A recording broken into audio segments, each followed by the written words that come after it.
নমস্কার। আজকে বলো কর্কট রাশি এই সপ্তাহটা কেমন যাবে। 26 আগস্ট 1 সেপ্টেম্বর এই সপ্তাহে কিন্তু বা এই দিনের শুরুতেই কিন্তু রয়েছে আপনার জন্মাষ্টমী। এই জন্মাষ্টমীটা এই বছর কিন্তু প্রচন্ড ভাইটাল। কিরকম? জয়ন্তী যোগ পড়েছে। 5251 বছর আগে এই দিনে কিন্তু আমাদের ধরাধামে বা মর্তধামে এই আমাদের প্রভু শ্রীকৃষ্ণ জন্মগ্রহণ করেছিলেন। সেই দিনও কিন্তু ছিল জয়ন্তী যোগ, সেই দিনও ছিল রোহিণী নক্ষত্র, সেই দিনে ছিল অষ্টমী দিন, সেই দিনে ছিল কৃষ্ণ, সেদিনকে ভাদ্রপদ নক্ষত্র, ভাদ্রপদ মাস ছিল। অর্থাৎ এর সাথে সাথে আরো 4টে যোগ, একটা যশযোগ, একটা শশযোগ, একটা গজকেশরী যোগ, আর একটা হচ্ছে একটা মালব্য যোগ। মানে অভূতপূর্ব এই দিন।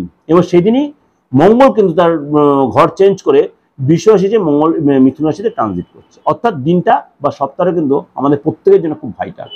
এবং কর্ক রাশির মেন রাজ্যকারী গ্রহ হচ্ছে মঙ্গল। সুতরাং আপনার জন্য কিন্তু এই দিনটা আপনার জন্য খুব ভালো হবে।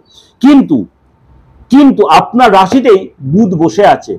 আপনাকে প্রচন্ড একটা ভারাক্রান্ত সিচুয়েশন তৈরি করে আপনার মনে মনে ভুলভাল চিন্তা আসবে, চোখে হয়তো জল আসবে, কাউকে কোনো কিছু শেয়ার করে বিষয়টা টেনশন বা চাপে থাকবেন আপনি, এবং রাগ বাড়তে পারে। এইগুলোকে আপনাকে অবশ্যই একটু কন্ট্রোল রাখতে হবে এবং অবশ্যই একটু খোলামেলা হবে, নিজেকে কারোর সাথে মিশতে পারেন।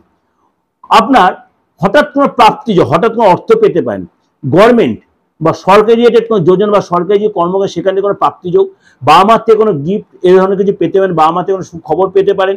এবং আপনার কানে বা নাকে বা চোখে কোনো চোট লাগতে পারে বা কোনো ইনফেকশন হতে পারে, বিশেষ করে কানে কোনো ইনফেকশন হতে পারে, কানে ব্যথা হতে পারে, পায়ে কোনো চোট লাগতে পারে, অ্যালার্জি হতে পারে, খাওয়া দাওয়ার খুব সাবধান, হাতে কোনো চোট লাগতে, পায়ে কোনো চোট লাগতে পারে। এই সপ্তাহে আপনার কোনো পদলাভ হতে পারে, কাজের প্রশংসা পাবেন, আপনার বসের কাছে আপনি যথেষ্ট প্রশংসিত, আপনি ব্যবসায় সেল যথেষ্ট বাড়বে।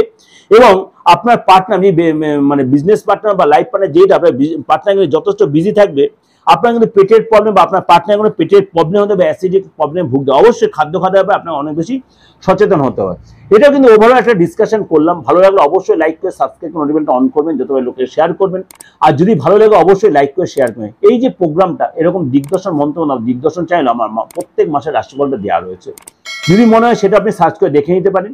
আমি খুব শীঘ্র আরেকটা মানে প্রোগ্রাম দেব আপনার জন্মাষ্টমী নিয়েই, যে আপনার মন্ত্রগুলো কি কি কারণে কি মন্ত্র করবেন। অবশ্যই সেটা আপনি সার্চ করে দিগদর্শন মন্ত্র চ্যানেলে দেখতে পাবেন। ভালো থাকবেন, নমস্কার।